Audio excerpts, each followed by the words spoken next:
My name's Maliha and I got 10 grade 9s in my GCSEs, including a level 2 distinction star in health and social care. Now, before we get into the video, I just want to say that I do respond to comments and take video requests, so if you have any questions, any videos that you want me to do, or you just want to say hi, just leave a comment, don't be shy, or you can email me. My email is in my channel bio.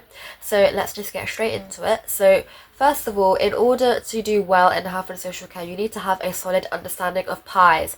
PIES is the foundation of health and social care. It is the foundation of every component within it as well. PIES stands for physical, intellectual, emotional and social well-being, which I'm assuming you know if you do the subject. It's very important that you know each of them well, and then you also know each of the components nested within them well as well. For example, in emotional well-being, you'll have things like self-esteem, self-image, bonding and attachment, security, and within intellectual well-being you'll have things like problem solving, memory, etc. You get the point. So you need to have an understanding of each of them, and then also then be able to link them together confidently in your exam responses. Now, linking the PIES together is more of a skill, so you can't necessarily revise for that, you have to practice it. It's very much based on waffling, so basically if you're good at GCSE English, you'll be good at health and social care. Let me give you an example of what I mean by linking together. So let's take a example question that may come up in your exam.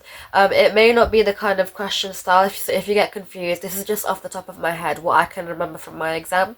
So we'll take a scenario, and let's say the scenario is John and he's recently lost his job and he has no friends or family, so he has no support network. We use PIES to describe how it affects his well-being. So I could say that, okay, he's lost his job, so first of all that will impact his emotional well-being because it will impact his self-esteem negatively, and because it impacts his self-esteem negatively, he may not want to look after himself as much, so that could then impact his physical well-being. So then when it impacts his physical well-being, he might start like binge eating or overeating or eating loads of junk, and then of course that will that may cause him to gain weight, and then in turn that could further impact his self-esteem and self-image in his emotional well-being, like a deadly cycle. And then also because he has a lowered self-esteem, that could impact his social well-being because that may cause him to act out and feel insecure, and it may damage his relationships within his social well-being henceforth. Also, not being in work may mean he's not having to use his intellectual faculties of problem solving as much, which could negatively impact his intellectual well-being. You see what I mean? I'm just making loads and loads of links, just random stuff here and there.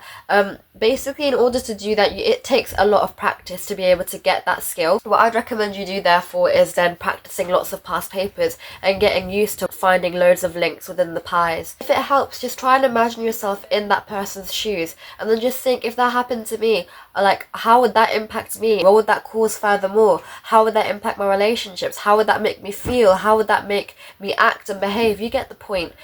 By putting yourself in their shoes, you may therefore be able to make better links and more succinct links. It isn't all about practice as well. There are some key facts and stuff you may need to know. For example, things like the life stages, the care values, those things you'll need to know.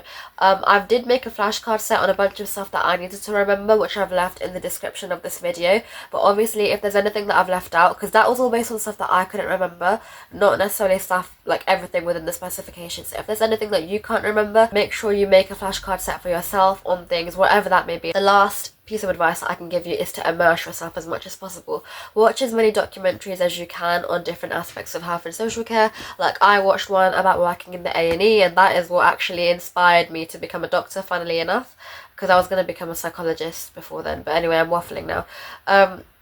Yeah, I watched that, and I also watched one on childhood obesity, I think, as well. I just found loads of really interesting documentaries. You can find them on YouTube, you can find them a few on Netflix as well. You can also do courses on Coursera. There's loads of free ones on there. I did one by the University of Pennsylvania. It was called Vital Signs, and it was about things like metabolism, respiration rate, things like that. Although it may not link directly to health and social care, but that did actually help me with the practical, I think, because I learned about the sphygmomanometer and the blood pressure and stuff. But yeah, watching loads of documentaries and immersing yourself will give you a more informed insight into how different life events can affect different people. For example, obesity, how that affects emotional well-being, how that affects physical well-being. Besides common sense, you will need to have a more in-depth understanding by seeing other people's points of view, and what better way to see that than by seeing documentaries and seeing it firsthand, how it's affecting the lives of people, like real people. And yeah, that's all the advice I can offer. I hope this helps. If you found this video helpful, I'm going to be making a ton more in the upcoming months, inshallah, on like different stuff within like GCSEs, A-levels, possibly university as well. So if you don't want to miss out on that, then subscribe to stay tuned. And yeah, I don't think I have anything left to say other than good luck with your exams, you got this, and yeah, bye guys.